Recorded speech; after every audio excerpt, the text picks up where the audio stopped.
So, it's kind of the aftermath after making another unpacking video here on my channel. Unfortunately, this time I had some technical difficulties, so this video is actually starting at the end, kind of, sort of, if you know what I mean. Everything has already been unpacked and everything was kind of out of focus.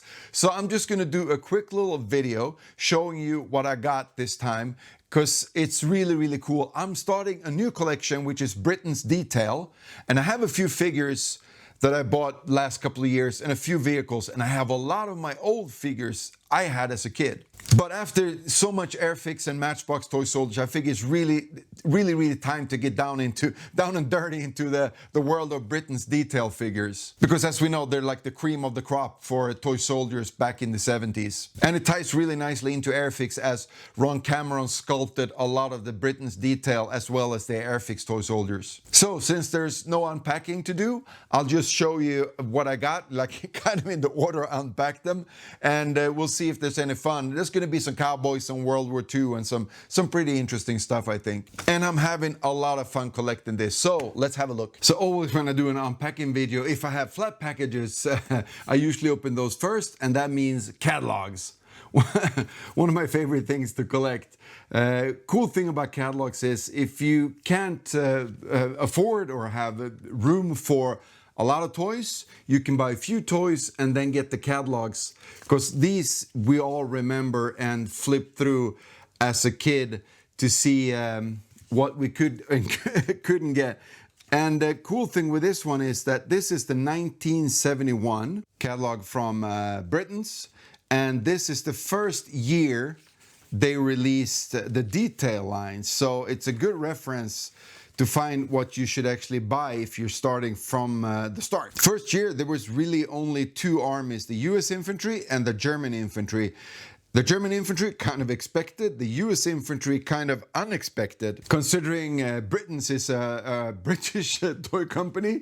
But as far as I can find out, they did this because the US markets was really big for them at the time, and I think that's why they went with the decision to do like a US Army, US infantry set first. The British one came just a year or two later, as we'll see in the other catalogs. So for 1972, we have to wait another year, I guess, to get something other than the US infantry and the German infantry. But here we also get the American Civil War models in the Deetail line, which goes with the US market kind of a thing. And we also get some cowboys and Indians. Then finally, 1973, they add Japanese infantry and British infantry. Also German mortar and US recoilless rifle. And it's kind of neat to see which kind of packs you can get these in, like a big army or a smaller one. And then for the other details, they add knights also in 1973, and the Turks, of course. So now for the recap of the figures, you gotta imagine me opening boxes and pulling out bubble wrap and stuff like that. So the first box actually contained 3 of this, and it's actually one of the, I should say, Mexican figures from like a Wild West set. And I'm trying to get more and more of these unpainted figures, because it just makes it a lot easier to try to compare the detail on these compared to the ones from Airfix, and all of them were sculpted by Ron Cameron. So it's kind of interesting and fun to see how that evolved. Next up was some World War II Japanese and US infantry figures. 4 of each from one seller, all in pretty good condition. Sometimes the bases actually are worse for wear than the figures themselves, because with the metal base rubbing against things, it's just going to be easier to rub the paint off the base than the actual figure. And with Britain's, one of the details that made them stand out and be a bit different is the one movable limb on a lot of the figures. And as I understand it, that was actually a request or maybe even a demand from Ron Cameron, because when you sculpt them in one solid figure, you have some limitations in how you can actually sculpt them, so they actually work out, so you can actually remove them from the mold and everything, and not get, you know, with those Airfix, you have sometimes in the corner of the arm, you have a big hunk of plastic there, because that's just the way it works if you're going to be able to cast them in one solid figure. So he wanted them to be separate like this, so you could put the arm on there. So the movement itself, I don't think was the point here. the point was actually having the limb put on afterwards so you can cast it better and make a more three-dimensional figure. I don't see the point really of him being able to move his rifle from there to there, kind of, sort of, or even over there. It's just kind of strange, but I think that's the reason behind it, actually. Next one, not all that exciting, maybe, I don't know, just 6 Japanese soldiers. The reason for getting a lot of Japanese and US infantry, though, is that I have one of those, not a play map because it was vacuum form, right? And I have that battlegrounds with the World War II, but I found one that it's almost impossible to reference on the internet. It's some kind of a wildlife thing they did. I can't find a picture of the box or anything. All I got was the base plate for it. But that looks almost like it could be for Pacific theme battlegrounds. So I'm trying to make my own fantasy battle set for Britain's Deetail with the Japanese and the US. So slowly but surely I'm getting everything together to make my own little set there. Yeah, next one was just pretty much a disaster. A few figures that I could actually use. I think this one has the arm from some other figure because it's kind of bluish gray. I'm not sure if it's German or something. I'm gonna have to look at that. Yeah, so it's probably like a German arm. And I was all excited about this figure. I hadn't seen a Britain's Deetail US infantry officer like this, but it's just me. It's actually from the recoilless rifle set. There's I don't know if he's an officer or if he's just directing fire or something, but sometimes I see them now that I know people actually took that off the base with the 2 figures and put it on a single figure base. But it kind of works, and I think it's a lot of fun when I'm going to do maybe that playset thing I was talking about. So this could be like a fantasy figure that they put together from that whole set. Kind of neat though. Next one up is actually the 2 next ones up because I got it from the same guy.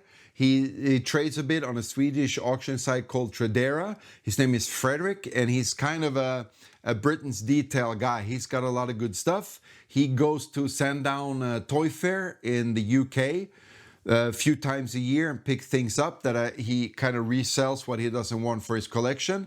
So I got to pick up some things from him, and they're really, really good. First off is these 6 US infantry with a tan or a brown base. It's kind of the second base. That's what's in the first catalog, but the first 6 were first made with a red base plate for them. Looks really strange, but that's the first one. And then you have the green ones, and then they added a few figures like the grenade throwing soldier and the soldier with the bazooka and the figure like this, which I really don't like when they're fighting hand-to-hand combat like that. It's not very useful for play. And I guess also this figure. So they extended the line later with some more figures, but no officer, and that's really strange. And that's why I have this one. This is the officer they never made. This was good. Next one. Again, from the same seller, and this is also really neat. I got the first 6 figures here from 1971 with the brown bases.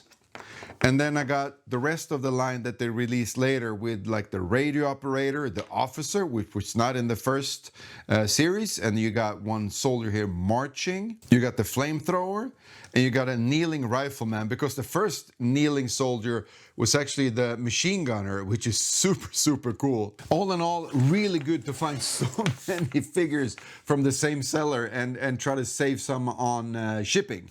Last but not least, almost like, I don't want to call it a mother load, but it's a pretty good haul. I didn't pay all that much for it, and it's a really good reason for me to buy this many cowboys. So there's 27 cowboys in total, some on horseback, some on foot, and some of them, or a lot of them actually, there's more than one. Like this one I have 4 of. The cowboy with the rifle just standing like this. And this one is either General Custer or maybe Davy Crockett. I'm going to call him Davy Crockett because that's cooler to me. There's 3 of those, 3 of that one, 3 of this one. And also with the horseback cowboys like this one, there's 4 of them. And the reason for this is I want to strip some of these because these are used, a bit dirty, and the saddles and everything don't really match. I'm not sure, but most of the guns are, the gun tips, the rifle barrels are whole, and the figures are somewhat complete, I want to strip them of paint. I found a good way finally to strip Britain's Deetail of paint, because that paint that they used is so adhesive, so it's so hard to get off. I want to strip some of those. You know, I have a lot of the, like I showed you, I got the Mexicans, but I have a lot of the unpainted figures as well. But these are kind of hard to come by, so I don't want to paint these myself. I want to strip some of these cowboys, paint them, and then compare them to some painted Airfix cowboys and see if the details are better, worse, or the same, and if they kind of match with the Airfix cowboys. Anyways, I keep rambling on and on. So this was my non-unpacking packing video or something. So at least you got to see some of the stuff I got from Britain's Deetail starting this collection. If you're not subscribed, please do. I'm trying to get to 20,000 subscribers before Christmas. We'll see how that works. You can also like, so it actually gets shared with a lot of people, especially people that you and me that like this stuff, that grew up in the 70s. And I think there's like a hype thing now at the start of a video, like for the first 7 days. So just hit that hype thing as well, so we can get this out to more people like us, so they can enjoy it. But yeah, that's it. I'll catch you guys later. Cheers.